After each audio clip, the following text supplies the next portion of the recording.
Exco PSSI, Arya Sinulinga, mengatakan bahwa pelatih timnas Indonesia, Shin Tae-yong, tidak ditargetkan di kualifikasi Piala Dunia 2026 zona Asia. Timnas Indonesia tergabung di grup C putaran ketiga kualifikasi Piala Dunia 2026 zona Asia bersama Jepang, Australia, Arab Saudi, Bahrain, dan Cina. Grup C putaran ketiga kualifikasi Piala Dunia 2026 sejatinya berisikan tim-tim yang berkualitas seiring kehadiran Jepang, Australia, dan Arab Saudi.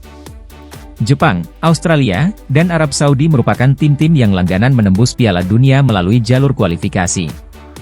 Jepang 7 kali beruntun bermain di Piala Dunia pada edisi 1998, 2002, 2006, 2014, 2018, dan 2022. Australia pun kerap tampil di Piala Dunia setelah pindah federasi dari OFC ke AFC. Mereka telah mentas di World Cup tahun 2010, 2014, 2018, dan 2022. Arab Saudi juga berpengalaman meraih tiket Piala Dunia lewat kualifikasi. Tim berjuluk The Falcons itu sudah pernah mentas di ajang sepak bola terbesar dunia itu pada 1994, 1998, 2002, 2006, 2018, dan 2022. Cina sekali bermain di Piala Dunia pada edisi 2002. Artinya, hanya Indonesia dan Bahrain yang belum pernah melangkah ke putaran final Piala Dunia. Oleh sebab itu, Arya Sinulinga mengatakan, PSSI sangat realistis mengenai peluang timnas Indonesia melangkah ke putaran final Piala Dunia 2026. Menurut Arya Sinulinga, PSSI pun tidak ada target membawa timnas Indonesia lolos Piala Dunia 2026 di kontrak anyar Shin Tae-yong. Tidak ada target lolos Piala Dunia 2026 di kontrak ST, kata Arya Sinulinga. Pria berumur 53 tahun itu menjelaskan, Shin Tae-yong. Di samping itu, PSSI juga tak membebankan ST target di Piala Asia 2027 karena masa kepemimpinan Ketua Umum Erick Thohir hanya sampai tahun 2027. Kontrak ST hanya sampai tahun 2027 saja. Pak Ketum mana mau membuat kontrak di luar masa jabatannya, tuturnya. Jadi, target untuk Shin Tae-yong hanya 100 besar ranking FIFA, ungkap pria yang juga menjabat sebagai staf ahli BUMN itu.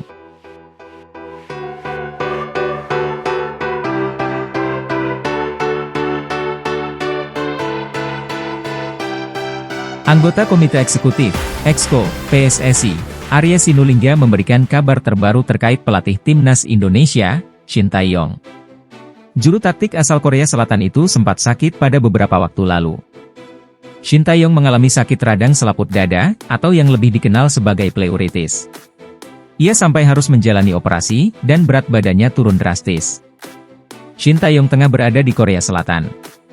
Ia pulang kampung ke negeri Ginseng sejak 14 Juni 2024, usai membawa timnas Indonesia lolos ke putaran ketiga kualifikasi Piala Dunia 2026 zona Asia. Setelah sehat, langsung ke sini Shin Tae-yong. Dia kan pemulihan baru pulang kampung, ujar Arya. Dia baru melihat lapangan sepak bola di kampung halamannya. Kasih waktu istirahatlah, katanya menambahkan. Sehari setelah tiba di Korea Selatan, Shin Tae-yong menjalani operasi besar selama 6 jam. Berat badannya juga turun sampai 5 kg. Shin Tae-yong tidak parah. Mungkin udara Jakarta panas atau apa. Hehehe, tutur Arya. Yang pasti Shin Tae-yong akan kembali ke sini.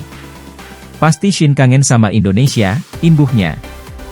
Sementara itu, asisten pelatih timnas Indonesia, Nova Arianto sempat menyebutkan Shin Tae-yong akan bertolak ke Indonesia pada 21 Juli 2024. Namun, Arya tidak mengungkapkan jadwal pastinya.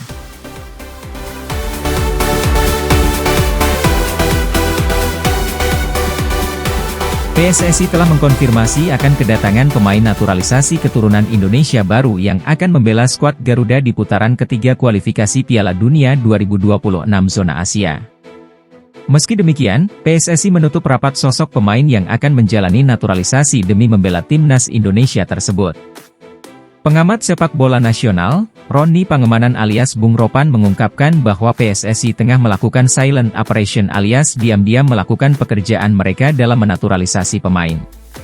Nama pemain FC Utrecht, Ula Romeni pun disebut-sebut menjadi sosok yang akan segera mendapatkan paspor Indonesia sebelum timnas Indonesia bertanding pada September 2024 mendatang. Apakah Ula Romeni jadi diambil untuk diproses naturalisasi, atau masih belum? Karena saat ini sepertinya PSSI sedang menjalankan sebuah misi yang menurut saya ini silent operation, kata Bung Ropan.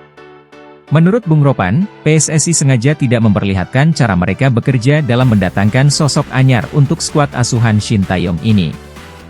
Bahkan Bung Ropan sudah mencoba untuk mencari tahu pada orang dalam PSSI demi membocorkan sosok pemain naturalisasi tersebut. Saya sudah coba untuk masuk sana-sini untuk bisa membongkar, tapi memang ini seperti dikunci, kata Bung Ropan. Dari hasil komunikasinya dengan Ketua Badan Tim Nasional PSSI Sumarji, Bung Ropan pun hanya mendapatkan info soal kebutuhan pemain di Timnas Indonesia. Karena kita tahu ya, kita berada di grup yang keras lah. Semua grup sih keras tapi kita berada di grup yang dimana ada Jepang tentunya ada Australia, Arab Saudi, Bahrain dan Cina, kata Bung Ropan. Menurut Bung Ropan, salah satu urgensi kebutuhan Timnas Indonesia adalah pemain nomor 9. Menurutnya, saat ini pemain andalan Shin Tae-yong di lini serang, Rafael Struijk bukanlah pemain nomor 9 murni. Dia seorang pemain yang melebar ke flank atau ke sayap, cuma akan dipaksakan oleh ST untuk bermain di sana, kata Bung Ropan. Meski ada striker lokal yang bisa diandalkan di posisi nomor 9, Bung Ropan menyebut kebutuhan ST ternyata sudah dalam tahap urgensi tinggi. Memang dia perlu untuk bomber yang kuat untuk membuka ruang, punya kecepatan, timing yang bagus, bisa berduel dengan oke. Dan ini ada saya pikir satu-satunya mungkin Ula Romeni, kata Bung Ropan.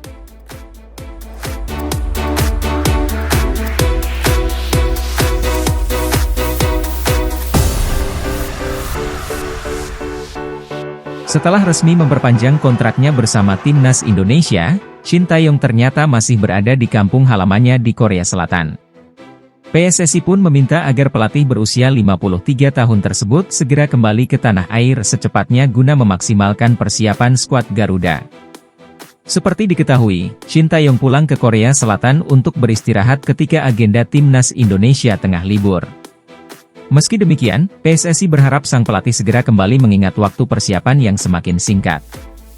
Shin Tae-yong sendiri dikabarkan akan kembali ke Indonesia pada 21 Juli mendatang. Namun, PSSI berharap agar dia bisa kembali lebih cepat agar persiapan Timnas Indonesia bisa berjalan dengan maksimal. Mantan pelatih Timnas Korea Selatan ini diharapkan segera kembali ke Indonesia agar dapat memantau langsung para pemain yang akan bermain di turnamen pramusim Piala Presiden 2024. Turnamen tersebut direncanakan akan diikuti oleh 8 tim dari Liga 1 musim ini dan akan menjadi ajang penting untuk melihat performa para pemain. Turnamen pramusim Piala Presiden 2024 ini sangat krusial karena putaran ketiga kualifikasi Piala Dunia 2026 zona Asia akan berlangsung pada September mendatang. Dengan waktu persiapan yang singkat, kehadiran Shin Tae-yong di Indonesia sangat diharapkan agar dia bisa melihat langsung aksi para pemain dan menentukan siapa saja yang layak dipanggil untuk memperkuat Timnas Indonesia di kualifikasi tersebut. Sekjen PSSI, Yunus Nusi, menyampaikan harapannya agar Shin Tae-yong segera kembali ke Indonesia. Iya, kita minta secepatnya kembali ke Indonesia untuk persiapan 5 dan 10 September, ujarnya kepada awak media pada Jumat, 5 Juli 2024.